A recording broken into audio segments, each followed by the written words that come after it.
if you're like a solo guy or girl and you're trying to start your social media marketing agency, and maybe you took some meta courses and you took some other social media courses, and you can execute it. Maybe you do have a little bit of history running social ads through a past company. You aren't worth $1,000 to $1,500. Well, just squash your dreams right there.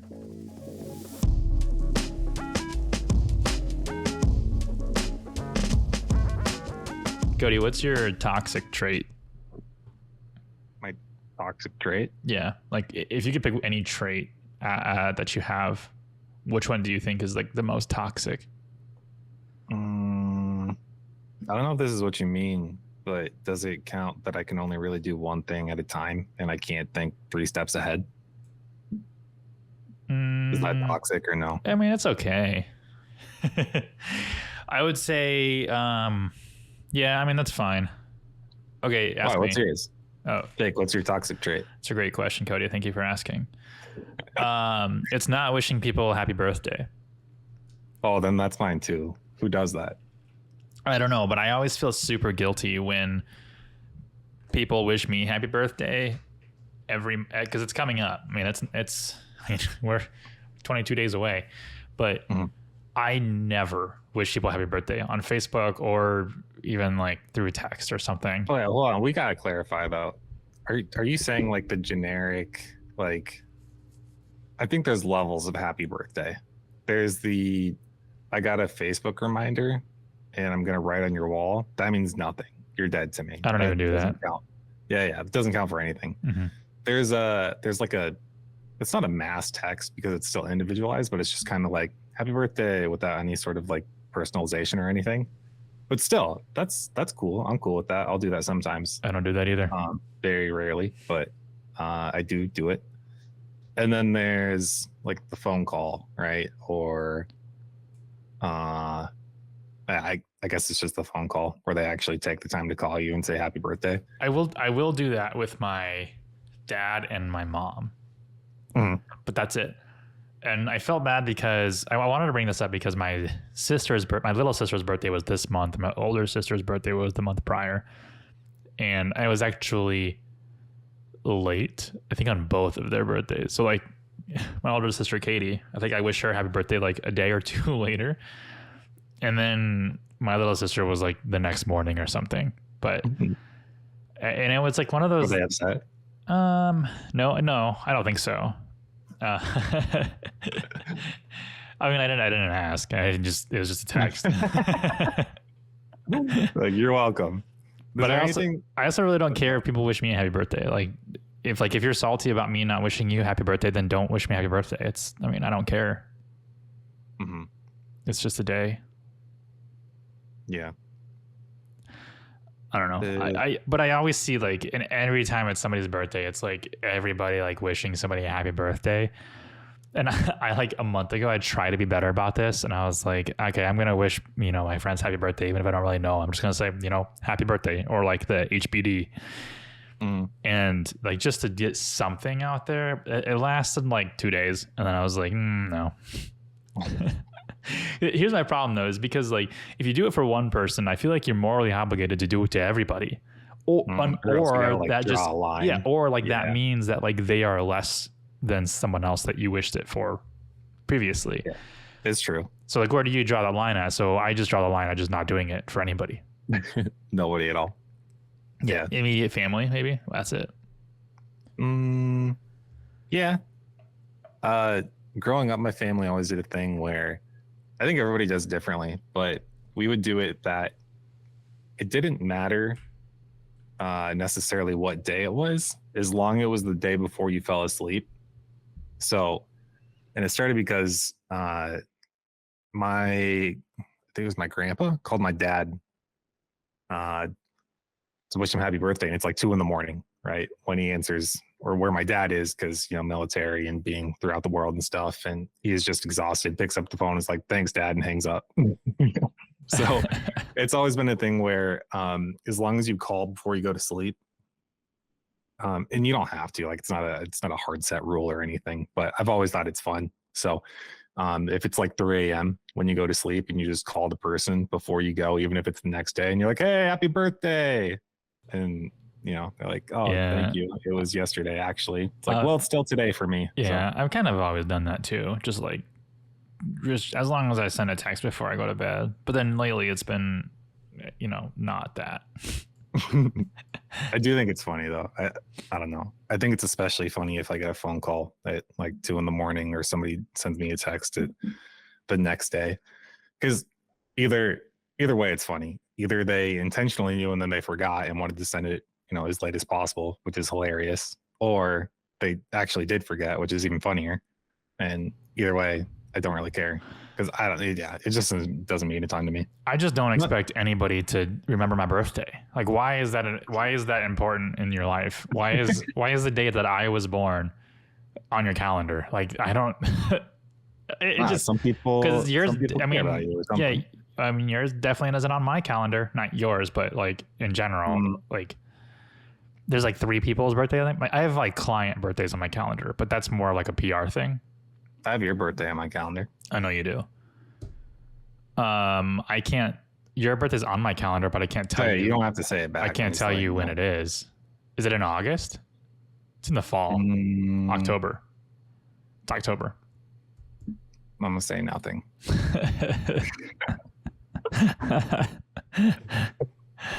It's on my calendar. I don't. That's the thing. It's like I don't remember people's birthdays. Like it's not a superpower of mine. I'll never have that power. Yeah. And I'd rather just focus on being able to have a conversation with you and talk about things that you like and have an engaging conversation every day than, pretend like I care about you one day a year.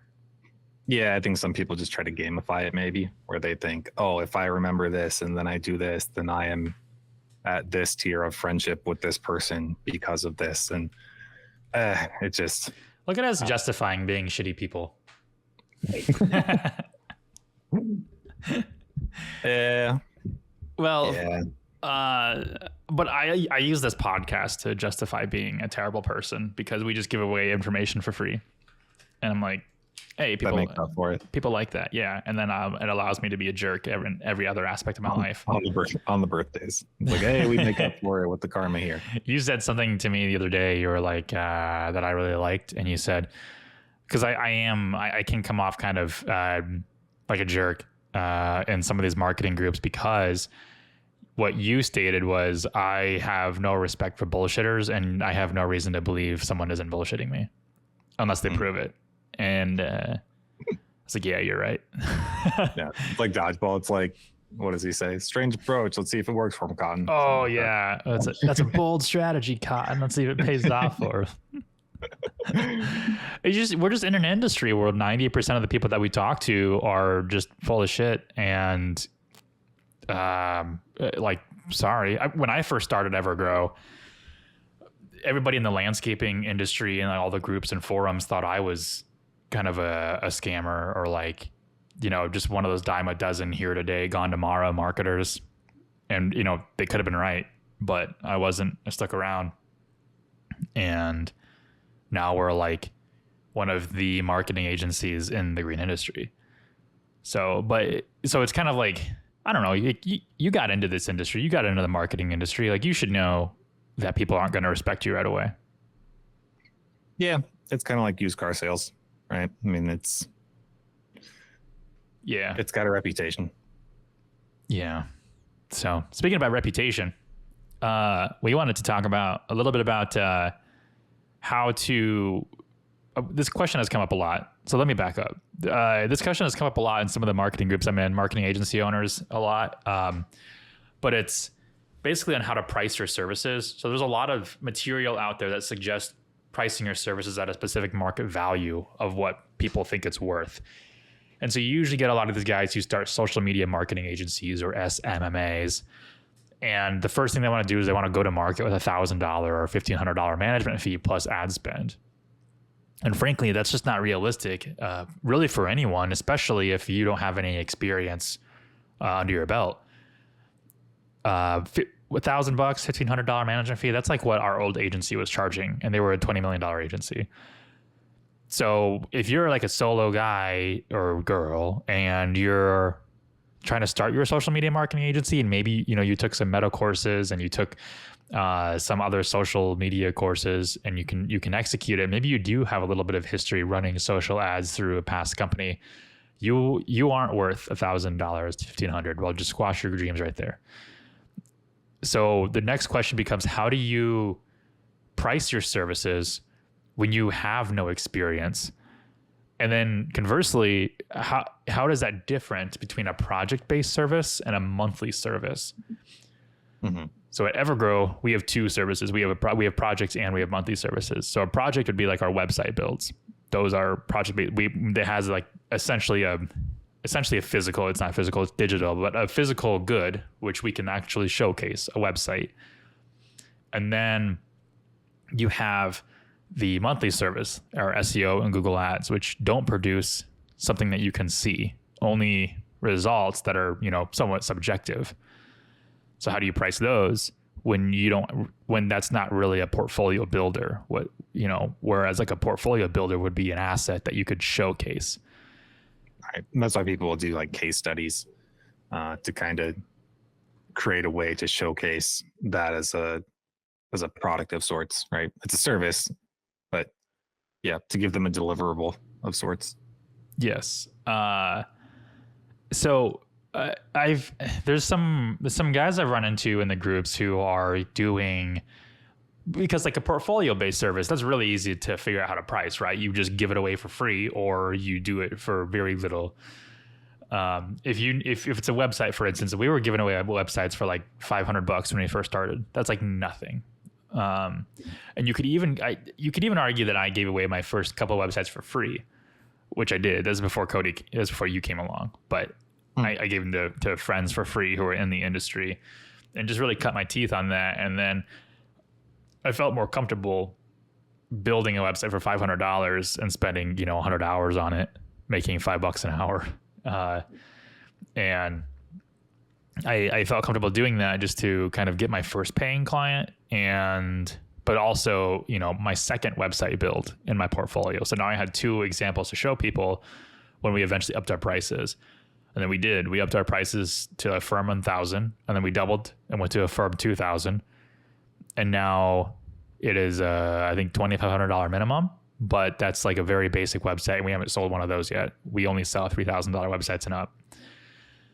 Mm-hmm. And it can be argued that we can increase the price of our website right now. We're fine tuning things because now we have an actual hourly cost that we base things on versus, more of pricing things of how we're valued at. But that's just the easiest. So when you have a portfolio based thing, that's just the easiest thing to do. But then when you have a monthly based service, how do you go about pricing that initially? Because you're not building a portfolio. It's not like you can give it away for free and then take that example and sell it somewhere else. Cody, what are your thoughts on this? How if we had to do it over again, how would you do it? I wouldn't do it differently. But I would say, so there was a time at the agency that we were at, and I was having a convo with somebody when they were talking about pricing. It was software, like software as a service, and it had a really high entry, like onboarding, right? Whatever you want to call it, the upfront cost, and then a really low monthly. And just when I heard it, I stopped him right there and I said, why are we doing this? Why is it like this? Why is the entry high and then the monthly low? Because anybody who's doing this will tell you that the money is not in the projects. The money is in there's not that there's no money in the projects. The quote easy money is in the recurring retainers. So even for SaaS, right? Well, especially for SaaS, software as a service, because if you come on to whatever it is, whatever software that you're paying for, there's probably some extra work that goes in up front.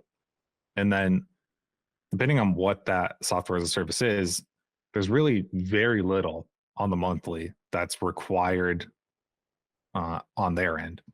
So it's just money. It's just really easy money for them.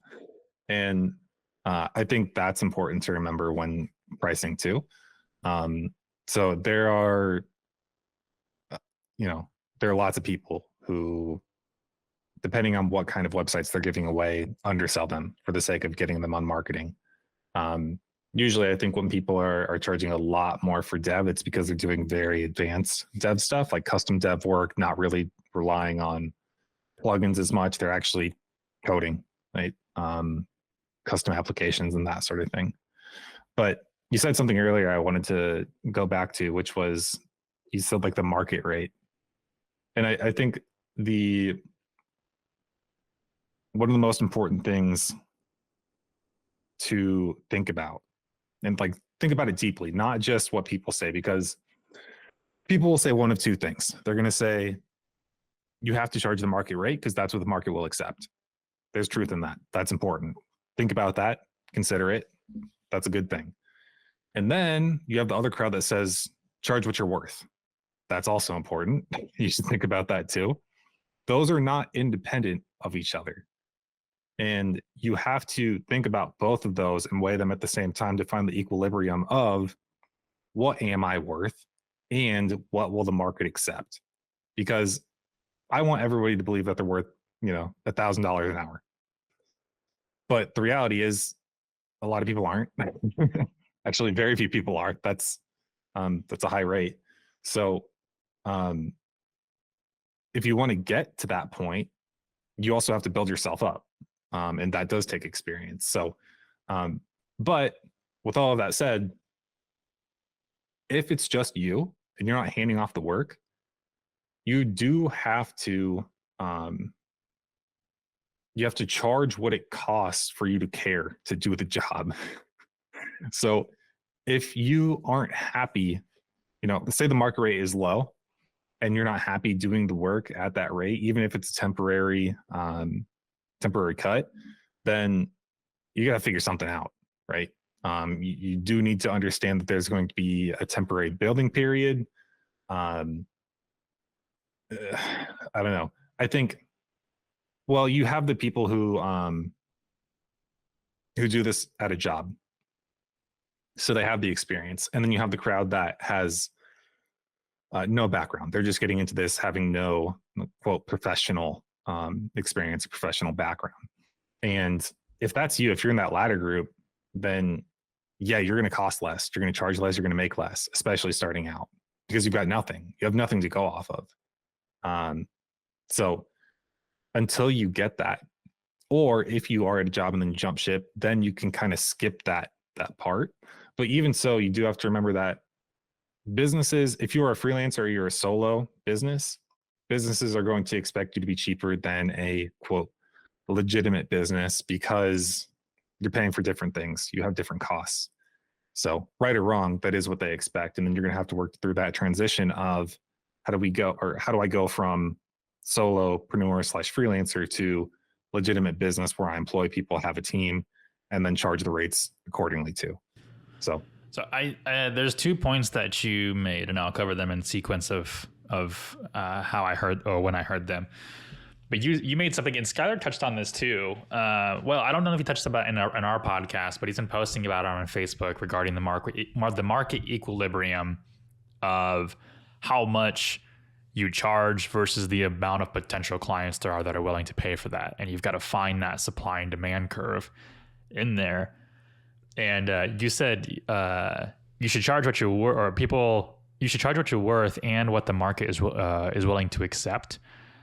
And I think it's a cool statement to say, because then you could say, keep in mind, when you charge what you're worth and what the market will accept, you're also charging what you're worth and what the market will expect. So the more you charge for you, the market is going to expect a higher level of service and results, which is also very important when you're first starting out. If you start at that higher price, people are going to expect you produce some kick-ass results. And if you don't have the experience or the backing to deliver on that, it's going to show, and it can ruin your reputation. Or schmoozing, right? I mean, there's a lot of truth in that too, because we we've had a few cases where clients have effectively not directly said it because, you know, they're a little more polite than that, but they want schmoozed more than we do. They want a, may I take your hat, sir? You know, right when they send an email, they want it back within 5 minutes, and they want to make it seem like they're the number one thing in the world. It's, to me, it's like people go to the dentist expecting great customer service. To me, I go to the dentist because I want my teeth to be whatever they're supposed to be with the smartest guy that knows about teeth. I find it very strange. And so part of that is with our size, Jake, you've said it too. We get the inquiries sometimes of like, why are you guys so cheap? Part of it is we don't kiss ass. we don't kiss ass like that. And if that's what you want and you want to pay that, I can't remember. I sent an email a while back where I basically told somebody that I said, look, based on these rates that they're charging, here's what they're realistically going to do. They're going to put one person between you and the person actually doing the work on your account. It's most likely going to be a woman under 35, objectively attractive. Wait, who is this for? Was this for one of our clients? Yeah. Someone was trying to conquest our clients? Yeah. Which state? Which state was it? Give me clues. I can't remember who it was. Yeah, I'm not going to do it. Dang it. But they were just saying, like, why? Why is it so expensive? And I said, that's what you're paying for. You're paying for that fee for somebody to make you feel good. And because it's business and there's lots of bros, then there's a attractive woman who relays your information between the team. And quite frankly, skill wise, well, that's her skill. That is their skill, and you're paying for that. And well, if my bias doesn't already show through about how I feel about that, I will say I'm generally not a fan. No, do tell. Of that business model and business approach, because to me, it's just wasted money. It's wasted spend. If you want to make money, now granted, you get to a level in business where that schmoozing, that sweet talking, all that sort of stuff, that presentation, there's more polite, politically correct words to use that I'm not using because of my bias towards this. But that gets baked in and built into your management fee. Yeah, I think what people pay for the politically correct is the client relationship management person, there we go. Or the customer experience manager or whatever. That's good. Whatever. Those are good words. I've kind of went, when I conceptualize Evergrow in a much bigger space, I picture the person who's actually like the digital strategist, who is actually managing the SEO and the Google Ads efforts and everything like that. They are the account manager. They are the ones communicating with the client. Not someone who doesn't have experience in SEO and Google Ads. Like if you want a position as an account manager, you've got to go through the SEO and the Google Ads training.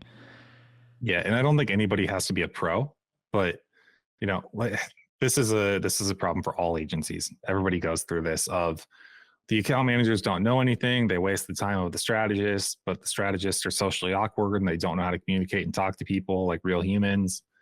It's a constant problem. In the ways that people deal with it, there's all sorts of different ways. But I think the one indisputable thing is that when you get an account manager who has hands-on experience actually doing campaigns and campaign work, they're the best. They're top tier. Even if they are like socially kind of weird, it doesn't matter because you're like, oh, you're smart. You get it. You understand this stuff. Why do you think I partnered with you? Yeah, that's me. I really don't like talking to people. I like hanging out in the background. So I think you do a good job though. Whenever we get on client calls, I feel confident in the things that you're going to say. Oh, thanks. Yeah. Yep. I just hate it. He goes, I don't know. He's like, yeah, so compliments, not something that I'm familiar with. You said a second item, and you said charge for what it takes for you to care. And this was something that I talked to my brother about quite a bit because he was asking, he kind of does, he's a pastor in Wyoming, but he also is very into fitness. And he does like personal training, but right now he's been doing it kind of, just, a plan, kind of like a remote personal trainer, like, hey, here's your plan, like do this and everything. And he did it with me for a while. And I lost tons of weight. I lost like 25 pounds and it was super effective. So he was asking me different things like, hey, do I need a website or could I just work from my Facebook page? Can you leave me a review? Like, do you have some of the things you could say? And then he also asked me how much he should charge. And so I asked him when he worked, because he doesn't work now. I mean, what he does, but he's a pastor, so he makes nothing. He makes like $400 a month. His rewards are in heaven. That's what they say, right? Yeah. And not like I mean, we're talking Wyoming, so like the biggest town you've got is Cheyenne, which has like what, 50,000 people maybe. And I'm gonna look that up. Hold on. Because I don't want someone actually from Cheyenne getting angry at me because I misinformed everybody. I know there's Cody, Wyoming, and I only know that because it's my name. Okay, yeah, Cheyenne is 65,000. So then, okay, what's Cody at? Cody's 10,000. So I was about right, 50,000. But we're talking, small church, man. He's lucky if he gets $1,000 a month. That's like raking it in. But when he used to be a police officer in our hometown, Waterloo, Cedar Falls area. And, police officers, they make like $70K, like 70,000. So I asked him like, how much are you worth at a day job? Like if you were to get a day job, what would be the expected salary that you want based off of your experience? And he was like, I think he said $35. So I was like, okay, then charge 70 per hour. And he goes, well, it's not that simple. Like, I'm like, no. Like it is, because when you're moonlighting and when you're doing things on your own, you have to realize that you're not just selling your time like you are on a day job. When you're in a day job and you work 40 hours a week, you're literally selling your time for the wage that the company is paying you for. So when you're freelancing, you're moonlighting on the side of your job, I want to be making double that, because not only am I just selling my time, I am now selling my free time, which is worth more to me. And I remember saying that to him and he goes, I guess it makes sense when you put it that way.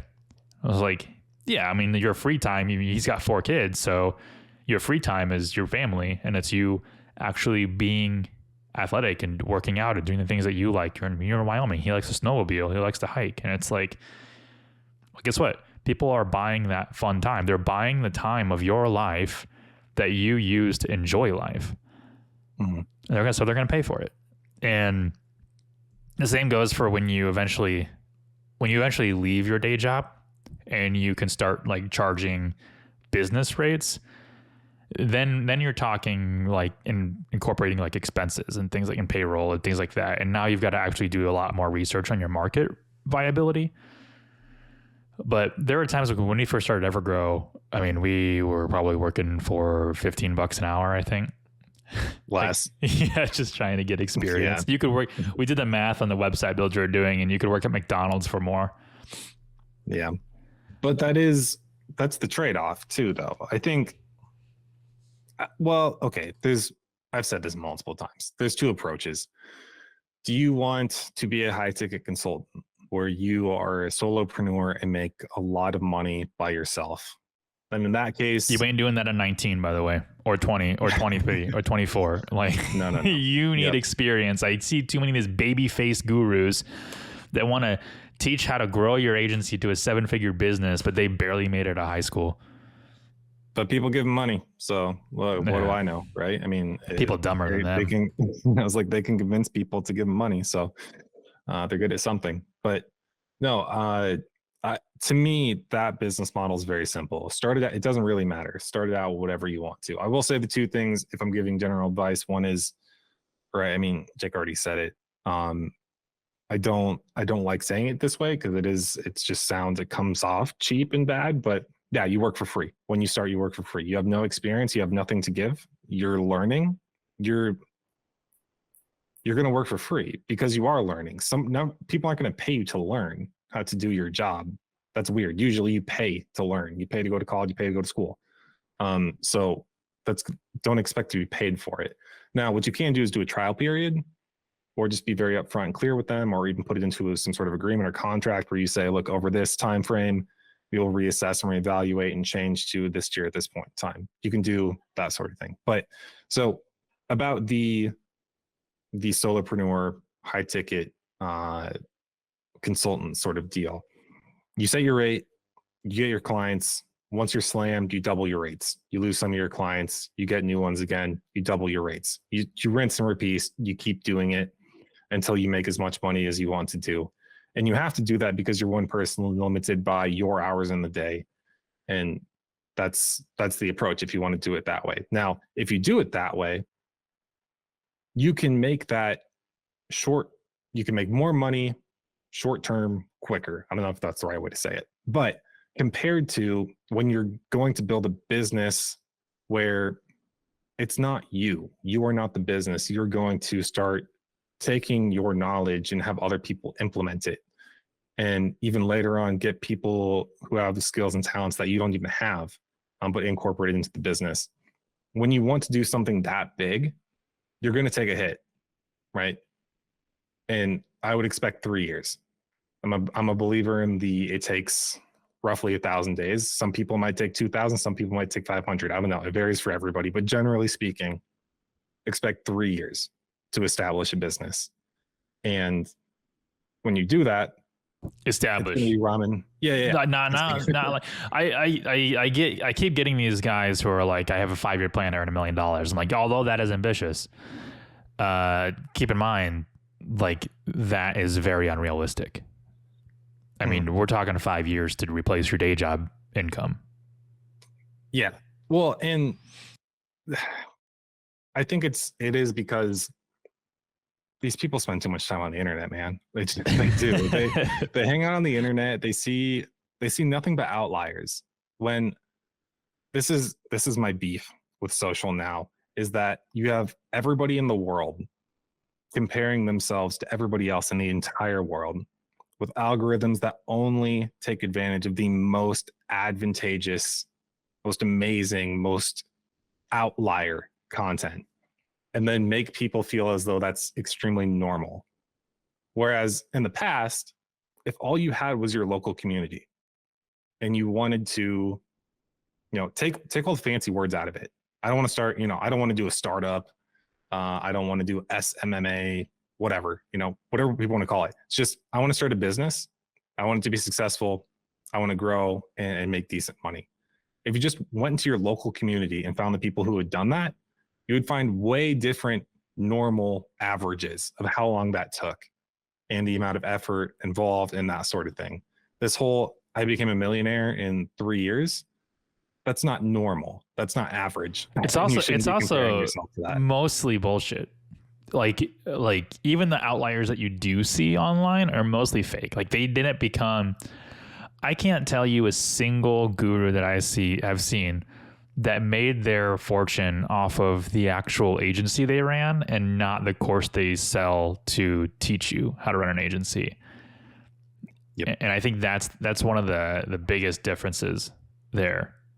But it's honestly why we haven't sold out yet. Well, we haven't sold out yet either, because there's a very we refuse to sell a course until, like, we ourselves are at that position. Well, and because there's a very big difference between these guys who went from 0 to 10K. Like, congrats, you made a job. That's not, I'm sure, like, that, I get that impresses people. And when you haven't done it, it is extremely impressive. Don't get me wrong. I remember thinking that too. I remember being like, oh, wow, no, that is super cool to go from, I don't like my job right now. This wasn't me. Oh, did I? Let's say I'm projecting where I'm like, I don't like my job. This guy's making 6 figures a year, built his own thing. It only took him a few years to do it. That, to me, is not impressive. What's impressive is the next step. How do you go from 10K to 100K a month? How do you go from 100K to $1 million a month? Like, that's the scalability, but most people don't. Once you get to that point, well, no, they're not selling courses because those people cashed out way too early. They're like, no, it's easier to just go after the small fries, take a few $1,000s from them. I'll teach them how to replace their day job. And it's easy, right? But that's not, Hold I on, think it's weak, and I think it's lame. hold I'll shut on. up now. Yeah. So okay, so this is really funny because I watch a lot of Charlie White, Moist Critical, Penguin Zero, whatever you want to refer to him as, on YouTube, and he was covering this quote influencer, alpha male influencer, and this cringy stuff always gets me going, but this guy was saying, I was showing Lauren this because we love to dive into the cringe. And this guy was like, "You're not a real man unless you make at least 10K a month." And just going off like this. And it was like, 15 minutes after the video ended, and Lauren was getting ready for the shower, and she was saying something like, she's like, she goes, she looked at me and goes, "Do you even make 10K a month?" And I was just like, yeah, I do. And she goes, "Wait, you do?" Like seriously, it became like an ironic like joke, like a sarcastic joke. And I was like, "Yeah, I make more than that a month." And she's like, I was like, "It's not that much. Like, it's $120,000 salary, and anybody in a startup that is in a position similar to mine makes that. On top of that, I have Evergrow. I basically have 2 full-time jobs. So yeah, I do."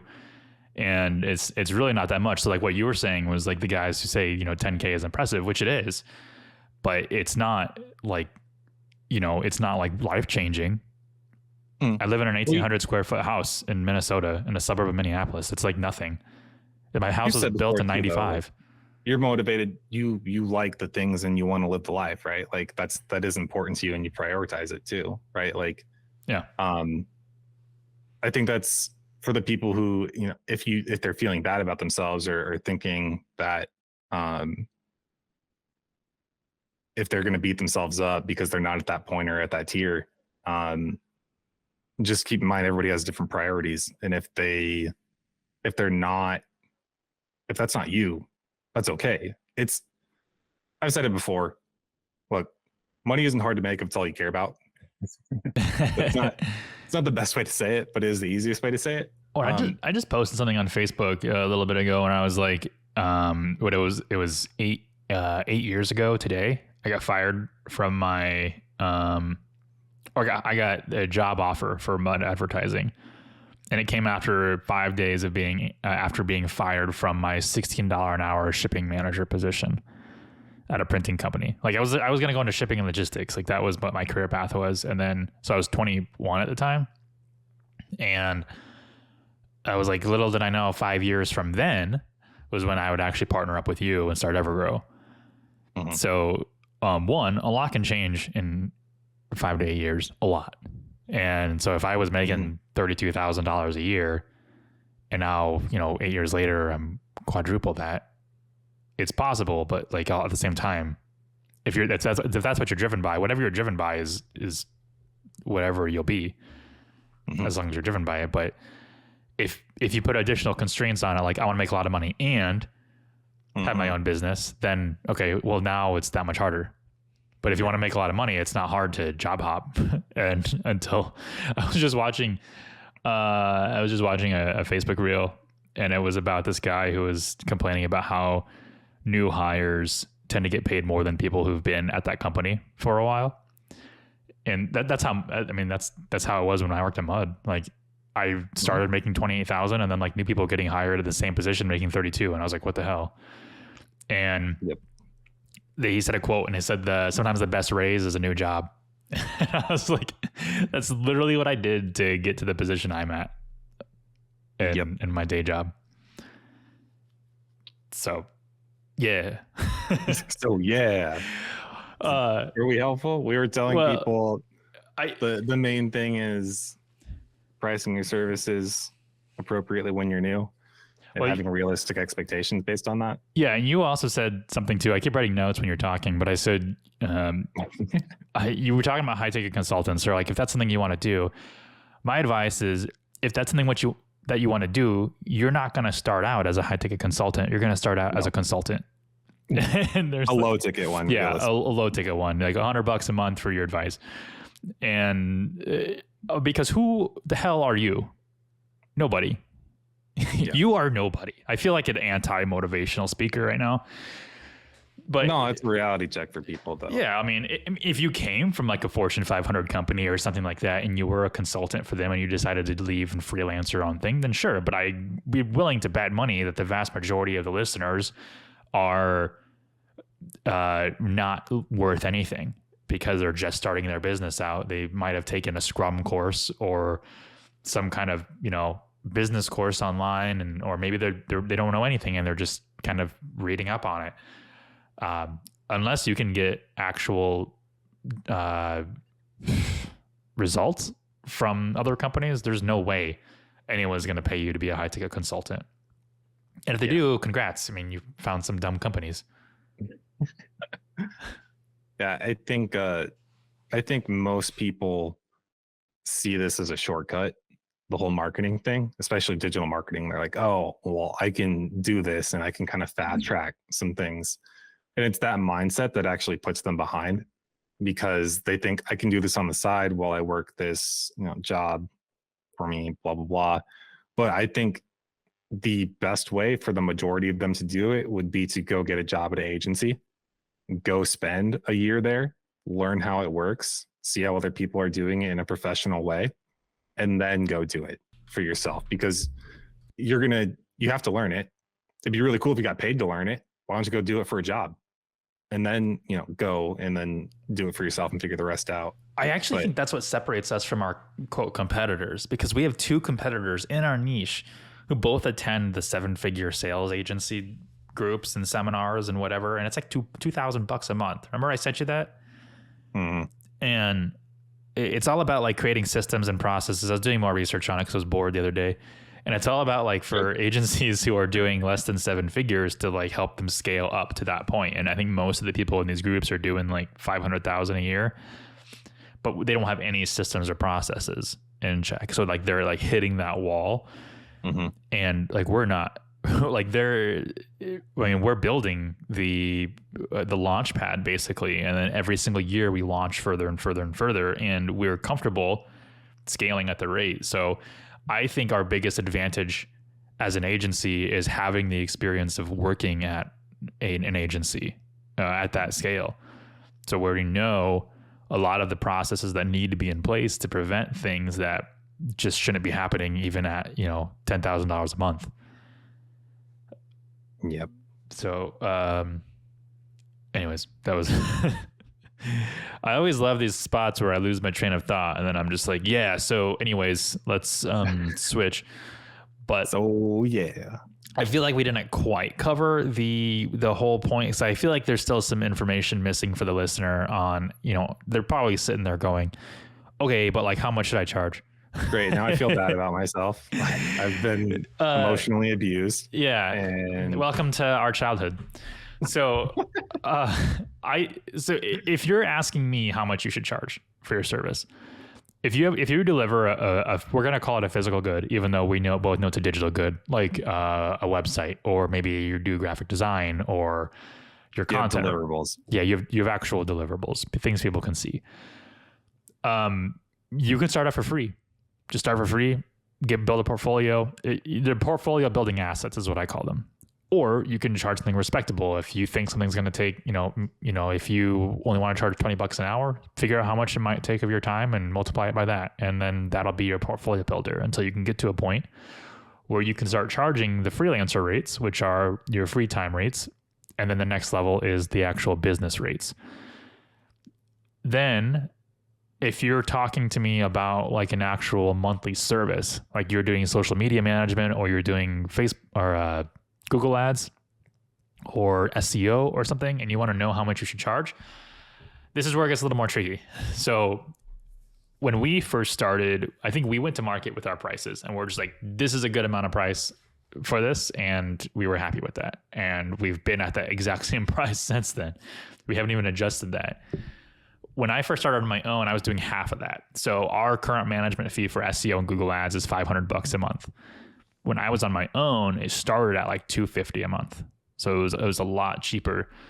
We have an internal hourly rate. We've covered this before, of $125 an hour. So if we're allowing a $500 management fee, we try not to go over 4 hours on a given client in any given month. Um, if you're just starting out, and you're probably going to be spending more time on one client's account because that's all you got, really. You got this one shot to kind of impress them. So you might spend 10 hours a month, maybe, 2 hours a week on them. And if you're charging $250 an hour, that's like $25 an hour if you divide it by 10 hours a month. So if you're happy with $25 an hour just to get things moving along, then great. The other thing you can do is you can charge a rate that'll pay for tools and things you need. So one thing that I recommend for a lot of new agencies who are starting out, who want to do something similar to us, which is building a website or building websites and then also executing social management and things like that, is they don't know how to charge for like the first website build or like the first SEO, first month of SEO. I always tell them, charge $250. Doesn't matter what it is. It could be a website build, charge $250. If it's a month of SEO, charge $250, because you can then take that $250 and you can go buy your Divi lifetime access membership. And now you just paid for a plugin and a theme for WordPress that is what we use, and it is a one-time fee. And you've like set yourself up for this kind of, expensive cost, but it was paid for you by a client. And you can kind of look at those those initial clients as means to get the software or pay for the LLC or the lawyer to incorporate your business, and pay for some of those services. But now this does come with a warning. Don't sell your services with the intent of buying a monthly reoccurring service. So don't price your service so you can go high level or something. Don't price your service so you can, pay for some like ClickFunnels bullshit. You don't need any of that when you start your agency. Go back and listen to episode 1, and then go back and listen to what episode, I can't remember what it was, but how much it costs to run an agency. If there's one-time tools or services or things that you can do that you can charge clients for, then do that. Cody, I went on a rant. Did you have anything to interject on that? Nope. That's all I got. Well, I did have one more thing. So this whole conversation came up because I have a guy in my Facebook messages asking me about how he should charge and some of the value props that he should add. And he's like, how much should I charge? How often should I meet with the clients? Blah, blah, blah, blah, blah, blah. And I said, you have to be friends with your initial clients. You're not established enough to be transactional. So when you first get your clients, you've got to get on the phone with them. Maybe if they're near you, got to go meet them. You've got to have a much more interpersonal relationship, and you can't just be transactional. Cody and I we're getting close to the point where we can be transactional. Just take someone's money, someone leaves 6 months later, we're just like, whatever. But it's not in the plan for that to be our business model. We're still very kind of one-to-one on ours. It's what made it successful so far. But being transactional is a business model that can be successful, but you cannot be that when you have very limited clients. You have to be friends. We just sent one of our clients had a baby, and we surprised them with this like $150 worth of just like baby stuff. Laura and I wrapped it all and shipped it to him.